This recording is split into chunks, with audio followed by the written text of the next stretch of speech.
الحمد لله رب العالمين الرحمن الرحيم مالك يوم الدين إياك نعبد وإياك نستعين اهدنا الصراط المستقيم صراط الذين أنعمت عليهم غير المغضوب عليهم ولا الضالين آمين. يا أيها الذين آمنوا لا تقربوا الصلاة وأنتم سكارى حتى تعلموا ما تقولون ولا جنبا إلا عابري سبيل حتى تغتسلوا وإن كنتم مرضى أو على سفر أو جاء أحد منكم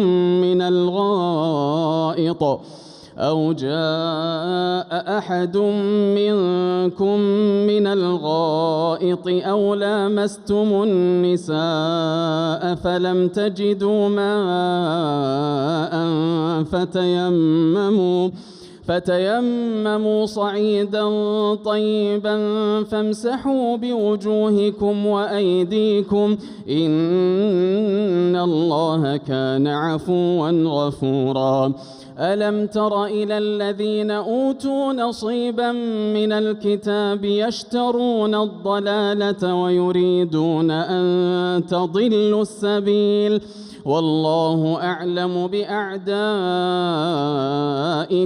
وكفى بالله وليا وكفى بالله نصيرا. من الذين هادوا يحرفون الكلم عن مواضعه ويقولون سمعنا وعصينا واسمع غير مسمع وراعنا ليا بألسنتهم وطعنا في الدين ولو أنهم قالوا سمعنا وأطعنا واسمع وانظرنا لكان خيرا لهم وأقوم ولكن لعنهم الله بكفرهم فلا يؤمنون إلا قليلا. يا أيها الذين أوتوا الكتاب آمنوا بما نزلنا مصدقا لما معكم من قبل أن نطمس وجوها فنردها على أدبارها أو نلعنهم كما لعنا أصحاب السبت وكان أمر الله مفعولا. إن الله لا يغفر أن يشرك به ويغفر ما دون ذلك لمن يشاء ومن يشرك بالله فقد افترى إثما عظيما. ألم تر إلى الذين يزكون أنفسهم بل الله يزكي من يشاء ولا يظلمون فتيلا. انظر كيف يفترون على الله الكذب وكفى به إثما مبينا. ألم تر إلى الذين أوتوا نصيبا من الكتاب يؤمنون بالجبت والطاغوت ويقولون للذين كفروا هؤلاء أهدى من الذين آمنوا سبيلا. أولئك الذين لعنهم الله ومن يلعن الله فلن تجد له نصيرا. أم لهم نصيب من الملك فإذا لا يؤتون الناس نقيرا. أم يحسدون الناس على ما آتاهم الله من فضله فقد آتينا آل إبراهيم الكتاب والحكمة وآتيناهم ملكا عظيما. فمنهم من آمن به ومنهم من وصد عنه وكفى بجهنم سعيرا. إن الذين كفروا بآياتنا سوف نصليهم نارا كلما نضجت جلودهم بدلناهم جلودا غيرها كلما نضجت جلودهم بدلناهم جلودا غيرها ليذوقوا العذاب إن الله كان عزيزا حكيما. والذين آمنوا وعملوا الصالحات سندخلهم جنات تجري من تحتها الأنهار خالدين فيها أبدا لهم فيها أزواج مطهرة وندخلهم ظلا ظليلا. إن الله يأمركم أن تؤدوا الأمانات إلى أهلها وإذا حكمتم بين الناس أن تحكموا بالعدل إن الله نعم ما يعظكم به إن الله كان سميعا بصيرا. يا أيها الذين آمنوا أطيعوا الله وأطيعوا الرسول وأولي الأمر منكم فإن تنازعتم في شيء فردوه إلى الله والرسول إن كنتم تؤمنون بالله واليوم الآخر ذلك خير وأحسن تأويلا. ألم تر إلى الذين يزعمون أنهم آمنوا بما أنزل إليك وما أنزل من قبلك يريدون أن يتحاكموا إلى الطاغوت وقد أمروا أن يكفروا به ويريد الشيطان أن يضلهم ضلالا بعيدا. وإذا قيل لهم تعالوا إلى ما أنزل الله وإلى الرسول رأيت المنافقين يصدون عنك صدودا. فكيف إذا أصابتهم مصيبة بما قدمت أيديهم ثم جاءوك يحلفون بالله إن أردنا إلا إحسانا وتوفيقا أولئك الذين يعلم الله ما في قلوبهم فأعرض عنهم وعظهم وقل لهم في أنفسهم قولا بليغا. وما أرسلنا من رسول إلا ليطاع بإذن الله ولو أنهم إذ ظلموا أنفسهم جاءوك فاستغفروا الله واستغفر لهم الرسول لوجدوا الله توابا رحيما. فلا وربك لا يؤمنون حتى يحكموك فيما شجر بينهم ثم لا يجدوا في أنفسهم حرجا مما قضيت ويسلموا تسليما. ولو أنا كتبنا عليهم أن اقتلوا أنفسكم أو اخرجوا من دياركم ما فعلوه إلا قليل منهم ولو أنهم فعلوا ما يوعظون به لكان خيرا لهم وأشد تثبيتا وإذا لآتيناهم من لدنا أجرا عظيما ولهديناهم صراطا مستقيما. ومن يطع الله والرسول فأولئك مع الذين أنعم الله عليهم فأولئك مع الذين أنعم الله عليهم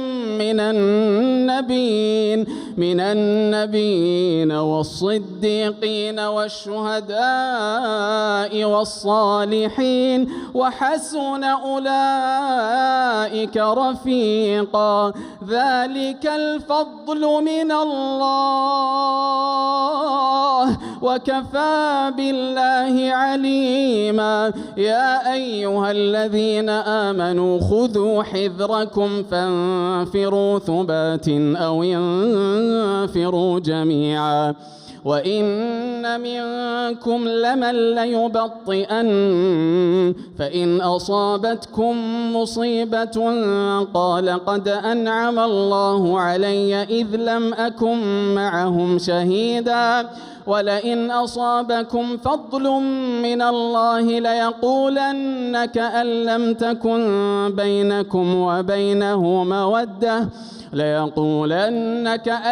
تكن بينكم وبينه مودة يا ليتني كنت معهم فأفوز فوزا عظيما فليقاتل في سبيل الله الذين يشرون الحياة الدنيا بالآخرة ومن يقاتل في سبيل الله فيقتل أو يغلب فسوف نؤتيه أجرا عظيما وما لكم لا تقاتلون في سبيل الله والمستضعفين من الرجال والنساء والولدان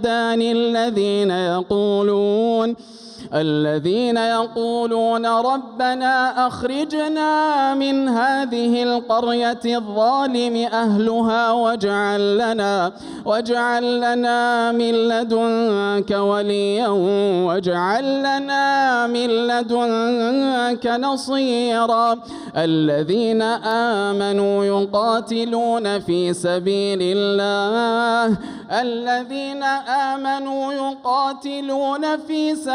الله والذين كفروا يقاتلون في سبيل الطاغوت فقاتلوا أولياء الشيطان إن كيد الشيطان كان ضعيفا ألم تر إلى الذين قيل لهم كفوا أيديكم وأقيموا الصلاة وآتوا الزكاة فلما كتب عليهم القتال إذا فريق منهم يخشون الناس كخشية الله أو أشد خشية وقالوا ربنا لم كتبت علينا القتال لولا أخرتنا إلى أجل قريب قل متاع الدنيا قليل والآخرة خير لمن اتقى ولا تظلمون فتيلا أينما تكونوا يدرككم الموت ولو كنتم في بروج مشيدة وإن تصبهم حسنة يقولوا هذه من عند الله وإن تصبهم سيئة يقولوا هذه من عندك قل كل من عند الله فما لهؤلاء القوم لا يكادون يفقهون حديثا ما أصابك من حسنة فمن الله وما أصابك من سيئة فمن نفسك وأرسلناك للناس رسولا وكفى بالله شهيدا من يطع الرسول فقد أطاع الله ومن تولى فما أرسلناك عليهم حفيظا الله ويقولون طاعة فإذا برزوا من عندك بيت طائفة منهم غير الذي تقول والله يكتب ما يبيتون فأعرض عنهم وتوكل على الله وكفى بالله وكيلا. أفلا يتدبرون القرآن ولو كان من عند غير الله لوجدوا فيه اختلافا كثيرا. وإذا جاءهم أمر من الأمن أو الخوف أذاعوا به ولو ردوه إلى الرسول وإلى أولي الأمر منهم لعلمه الذين يستنبطونه منهم ولولا فضل الله عليكم ورحمته لاتبعتم الشيطان إلا قليلا. فقاتل في سبيل الله لا تكلف إلا نفسك وحرض المؤمنين عسى الله أن يكف بأس الذين كفروا والله أشد بأسا وأشد تنكيلا. من يشفع شفاعة حسنة يكن له نصيب منها ومن يشفع شفاعة سيئة يكن له كفل منها وكان الله على كل شيء حسيبا. وكان الله على كل شيء مقيتا. وإذا حييتم بتحية فحيوا بأحسن منها أو ردوها إن الله كان على كل شيء حسيبا. الله لا إله إلا هو ليجمعنكم إلى يوم القيامة لا ريب فيه ومن أصدق من الله حديثا. والعصر إن الإنسان لفي خسر إلا الذين آمنوا وعملوا الصالحات وتواصوا بالحق وتواصوا بالصبر. إنا أعطيناك الكوثر فصل لربك وانحر إن شانئك هو الأبتر. قل هو الله أحد الله الصمد لم يلد ولم يولد ولم يكن له كفوا أحد. الله أكبر. الله أكبر.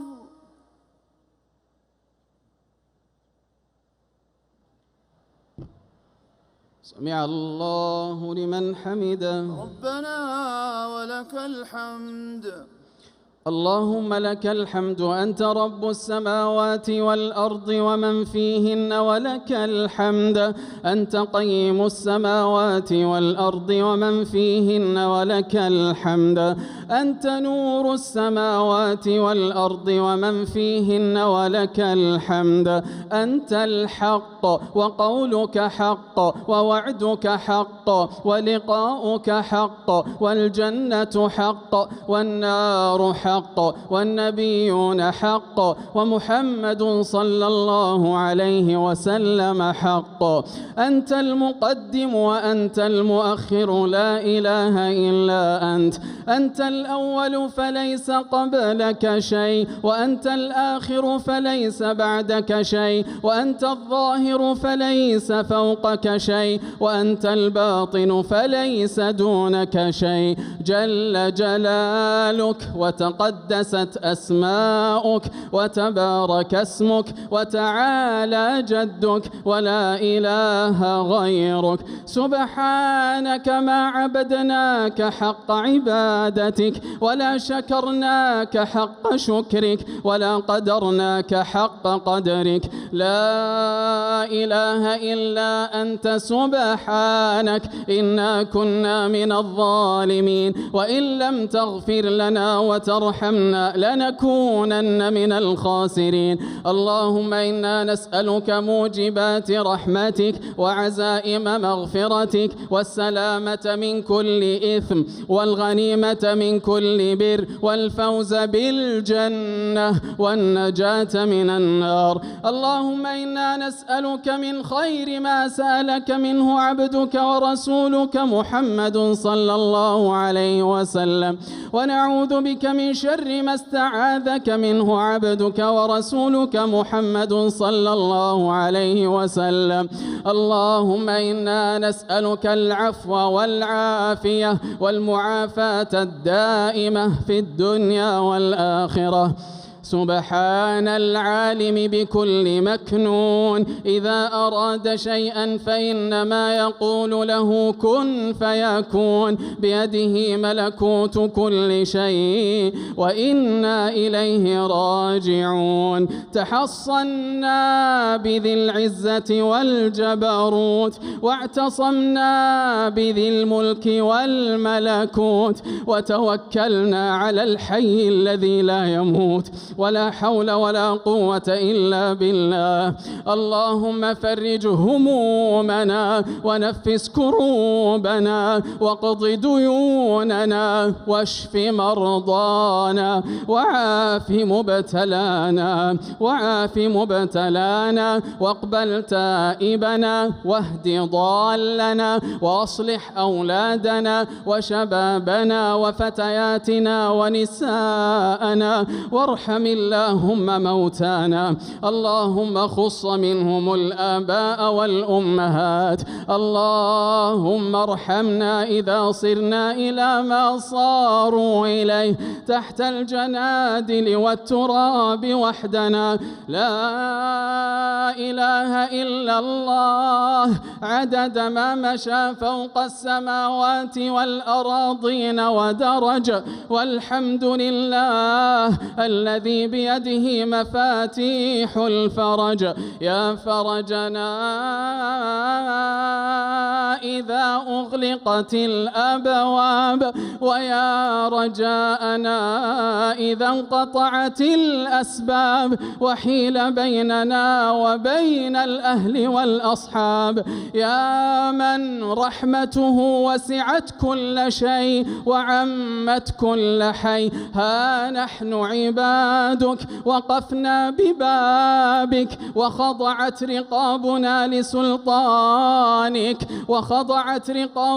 لسلطانك وعنت وجوهنا لجلالك، فلا تردنا عن جنابك. اللهم يمن كتابنا ويسر حسابنا وثبت على الصراط أقدامنا واعتق من النار رقابنا، واجعل الجنة هي دارنا وقرارنا، واجعلنا من السبعة الذين تظلهم في ظلك يوم لا ظل إلا ظلك برحمتك يا أرحم الراحمين. اللهم تقبل منا الصيام والقيام وتلاوة القرآن. اللهم أنت الله لا إله إلا أنت الغني ونحن الفقراء. أنزل علينا الغيث ولا تجعلنا من القانطين. اللهم إنا نستغفرك إنك كنت غفارا، فأرسل السماء علينا مدرارا وأمددنا بأموال وبنين، واجعل لنا جنات واجعل لنا أنهارا. اللهم آمنا في أوطاننا واحفظ لنا بلادنا وأدم عليها نعمة الأمن والإيمان وخدمة الإسلام والمسلمين في كل مكان، وأيد بالحق إمامنا وولي أمرنا خادم الحرمين الشريفين الملك سلمان وولي عهده الأمير محمد بن سلمان، وبارك في أعمارهم وأعمالهم وزدهم عزا إلى عزهم وقوة إلى قوتهم، وأعنهم وسددهم وسددهم وأعوانهم ورجالاتهم.